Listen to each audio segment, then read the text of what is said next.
ઘણા બધા બુદ્ધિશાળી લોકો એવું કહેતા હોય છે, બુદ્ધિશાળી પોતાને બુદ્ધિશાળી માનનારા, કે અમે તો બુદ્ધિમાં જે બેસે એ માનીએ, અમને દેખાય તો માનીએ, નથી દેખાતો એટલે અમે ના માનીએ. અમને આંખથી ન દેખાય એવા ભગવાનને અમે માનતા નથી. ક્યાં છે, કોણ છે, હોય તો દેખાવો જોઈએ ને. આવા પ્રશ્નો લોકો પૂછે ને ત્યારે એને એવું લાગે કે અમે બહુ આધુનિક છીએ, અમે બહુ આધુનિક છીએ. પણ એને ખબર નથી આવા પ્રશ્નોના જવાબો આપણા શાસ્ત્રોમાં હજારો વર્ષો પહેલા ચર્ચાઈ ગયા છે. એવા શાસ્ત્રાર્થો થયા છે, આના પ્રશ્નોના ઉત્તર અપાઈ ગયા છે. એટલે હદ સુધી સાંખ્ય શાસ્ત્રની અંદર એક કારિકામાં 8 કારણો આપ્યા આ પ્રશ્નના જવાબની અંદર, કે દેખાતા નથી એટલે ભગવાન નથી. 2500 વર્ષ પહેલાની વાત છે. તો એની અંદર એક શ્લોકમાં 8 જવાબ આપ્યા કે કોણ એવું કહે છે કે જે વસ્તુ ન દેખાતી હોય એ ન હોય. બરાબર સાંભળજો, જે વસ્તુ ન દેખાતી હોય એ ન હોય એવું કોણે કીધું? એમ કરીને 8 કારણો આપી દીધા વસ્તુ હોવા છતાં દેખાતી નથી. અતિ દૂરાત, બહુ દૂરની વસ્તુ અહીં બેઠા બેઠા દેખાતી નથી. અમેરિકા અહીં બેઠા બેઠા આપણને દેખાતું નથી એટલે નથી છે, પણ બહુ દૂરનું છે ને એટલે દેખાતું નથી. અતિ સામીપ્યાત, બહુ નજીકનું હોય ને એ ન દેખાય, બહુ દૂરનું હોય એ ન દેખાય.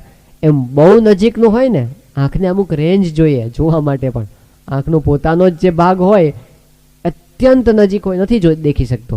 અતિ દૂરાત, અતિ સામીપ્યાત, ઇન્દ્રિય ઘાતાત. ઇન્દ્રિય ઘાતાત એટલે શું? કોઈક માણસ આંખમાં કંઈક પ્રશ્ન થઈ ગયો, આંખ ફૂટી ગઈ ધારો કે, અને પછી એમ કે જગતનો નાશ થઈ ગયો, એવું કહેવાય? જગત તો જેમ છે એમ છે, તને દેખાતું બંધ થઈ ગયું, તારી આંખમાં પ્રશ્ન થયો.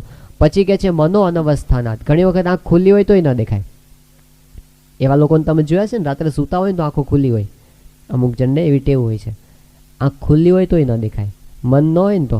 અને ઘણી વખત એવું થાય કે આપણે ખુલ્લી આંખે હારતા ફરતા હોય ને તોય અમુક વસ્તુ નજરમાં ના આવે. તમને એમ કે તમે હમણાં બહારથી આવ્યા ને ત્યારે ત્યાં આગળ છે ને એક બાઇક પડી હતી. કેવા કલરની હતી? કાળા રંગની હતી કે લાલ રંગની હતી? મને ખબર નથી. કેમ ત્યાં જ પડી હતી, તમે એની પાસેથી ને તમે એની પર હાથે મૂક્યો તો આવ્યા ત્યારે, પણ કે મને ખબર નથી. કેમ? આપણું મન ત્યાં હતું નહીં. ઘણી વખત સાંભળવામાં એવું થાય, આપણે બેઠા છીએ ને, જો મન ક્યાંક બીજે પહોંચી ગયું ને, પછી કે શું વાત થઈ, એ કે મારું મન બીજે હતું, મને સંભળાણું નહીં, મારે રહી ગયું. એવું થાય છે ને ઘણી વાર. જોવામાં એવું થાય, સાંભળવામાં એવું થાય. મનો અનવસ્થાનાત, મન બીજે હોય ને તોય ન દેખાય, વસ્તુ તો એમને હોય. પછી કે છે અતિ દૂરાત, સામીપ્યાત, ઇન્દ્રિય ઘાતાત, મનો અવસ્થાનાત, સૌક્ષ્મ્યાત. બહુ સૂક્ષ્મ વસ્તુ હોય ને આંખથી ન દેખાય આપણને. બેક્ટેરિયા આંખથી નથી દેખાતો એટલે બેક્ટેરિયા નથી છે. તમે 100 વખત હાથ ધોઈ નાખો ને, આમ 100 વખત સાબુથી, અને પછી જો માઇક્રોસ્કોપથી જુઓ ને તો એ લાખો બેક્ટેરિયા મળે. ક્યાં દેખાય છે આપણને? એટલે મનો અનવસ્થાનાતની જેમ સૌક્ષ્મ્યાત, અતિ સૂક્ષ્મ વસ્તુ પણ ન દેખાય. પછી કે છે અભિભવાત. અભિભવાત એટલે શું? તો દિવસે આપણને આકાશમાં તારા નથી દેખાતા, બરાબર બાળકો? અત્યારે દેખાય છે? ધોળા દિવસે દેખાય?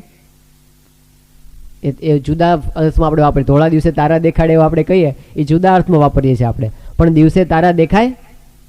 તો આકાશમાં હતા ને ક્યાં જતા રહ્યા? છે તો ખરા ને? જતા રહ્યા કે છે? પણ કેમ નથી દેખાતા? સૂર્યના પ્રકાશમાં અભિભૂત થઈ ગયા હોવા છતાં પણ દેખાતું નથી. આ બધા દ્રષ્ટાંતો એવા આવે છે પણ દેખાતું નથી. અભિભવાત, વ્યવધાનાત. આ પડદો માર્યો છે, એની પાછળ કોઈ વ્યક્તિ ઊભી હોય તો આપણને દેખાય? કેમ નથી દેખાતી? આડું આવરણ આવી ગયું છે. વ્યવધાનાત, વ્યવધાન આવી જાય, આડું આવરણ, એટલે આપણને દેખાતું નથી હોવા છતાં પણ. અને છેલ્લે કે છે કે સમાનાભિહારાચ. પાણી દૂધમાં મિક્સ થઈ ગયું અને પછી કે હવે આમાંથી પાણી જુદું કાઢી આપો, પછી નથી દેખાતું, હવે મને પાણી દેખાતું જ નથી હવે એની અંદર. તો આવા 8 કારણો આપીને કહે છે કે વસ્તુ હોવા છતાં દેખાતી નથી. ને છતાં પણ કોઈ બહુ બુદ્ધિશાળી વ્યક્તિ હોય ને તમને એવું કે ભાઈ છતાં પણ હું તો મને દેખાય તો જ માનું, ન દેખાય એ વસ્તુને હું માનું જ નહીં, તો એને એવું કહેવાનું કે તારી બુદ્ધિ મને દેખાતી નથી. દેખાય છે? દેખાડ, મને દેખાડ, હાથમાં કાઢીને બતાવ કે આ મારી બુદ્ધિ છે, બતાવ. કેવી રીતે બતાવીશ તું? તો જોવાની દ્રષ્ટિ જુદી છે એના માટેની દ્રષ્ટિ કઈ છે? ગુરુના વચનમાં વિશ્વાસ, શાસ્ત્રના વચનમાં અતિ દ્રઢ વિશ્વાસ પછી બુદ્ધિ દોડાવવાની, ત્યાં સુધી બુદ્ધિ પણ આપણને કામ લાગવાની નથી. બાકી બુદ્ધિના ખેરખાઓ પણ હજી સુધી આ બાબતનો નિર્ણય નથી કરી શક્યા. ભગવાન છે ને નથી એમાં લડ્યા કરે. જો ગુરુના વચનમાં વિશ્વાસ ન હોય ને તો નિર્ણય ના થઈ શકે. બહુ વખત પહેલા એક પ્રસંગ આવ્યો હતો કે જ્યારે USSR, જ્યારે રશિયા આખું હતું ને એ વખતની વાત છે, સામ્યવાદી, ત્યારે એક અવકાશ યાત્રીઓ આખા વિશ્વના બધા ભેગા થઈને એ લોકોએ એક સરસ સાહસ કર્યું હતું અને ઘણા મહિનાઓ સુધી એ લોકો આકાશમાં રહીને પાછા પૃથ્વી પર આવ્યા હતા. હવે આ અવકાશ યાત્રીઓ જે દેશમાં જાય ત્યાં એ બધાનું સન્માન થતું હતું. એટલે અમેરિકામાં સન્માન થયું, જાપાનમાં સન્માન થયું, આ બાજુ યુકેમાં થયું. પછી એ લોકો ફરતા ફરતા રશિયા આવ્યા. એ વખતે રશિયાનો પ્રેસિડેન્ટ હતો ક્રુશ્ચોવ જૂનો. એ વખતે એની સાથે એની મિટિંગ થઈ. એનો જે અવકાશ યાત્રીનો મુખ્ય માણસ હતો એની સાથે ક્રુશ્ચોવની મિટિંગ થઈ. એ વખતે આ તો સામ્યવાદી વિચારધારાને માનનારા અને ભગવાનને માને જ નહીં. એટલે એણે વાતચીતમાં પહેલાંને પૂછ્યું કે આ દુનિયામાં લોકો કહે છે કે ભગવાન એક ઉપર બેઠા છે અને આ દુનિયા ચલાવે છે, તમે 6 મહિના બધે આકાશમાં ફરી આવ્યા તો તમને એવો કઈ અનુભવ થયો કે ભગવાન છે આકાશમાં બેઠા બેઠા બધું ચલાવે છે એવો?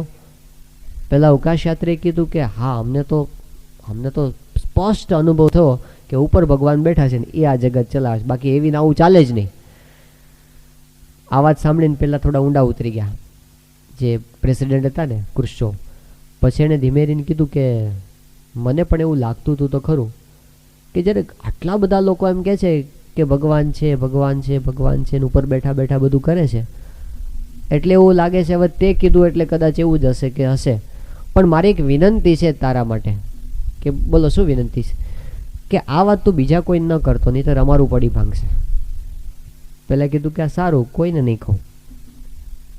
એ અવકાશ યાત્રીઓનું દળ ભારત આવ્યું અને ભારતની અંદર એક બહુ જ મોટા ધર્મગુરુ હતા. એ ધર્મગુરુ સાથે પેલા અવકાશ યાત્રીની મિટિંગ ગોઠવાની ખાનગીમાં.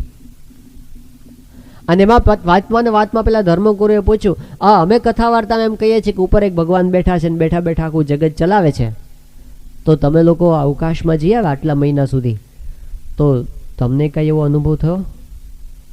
પેલો કે સાવ ખોટી વાત છે, હંબક, એવું કાંઈ છે જ નહીં, બધું અમારા વૈજ્ઞાનિક નિયમોથી જ બધું ચાલે છે, કોઈ ઉપર બેઠો બેઠો ચલાવતો નથી.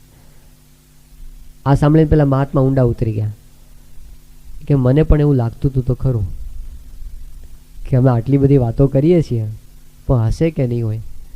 તે કીધું તો હવે એવું જ હશે, કદાચ નહીં હોય, પણ મારી એક વિનંતી છે. કે બોલો શું વિનંતી છે?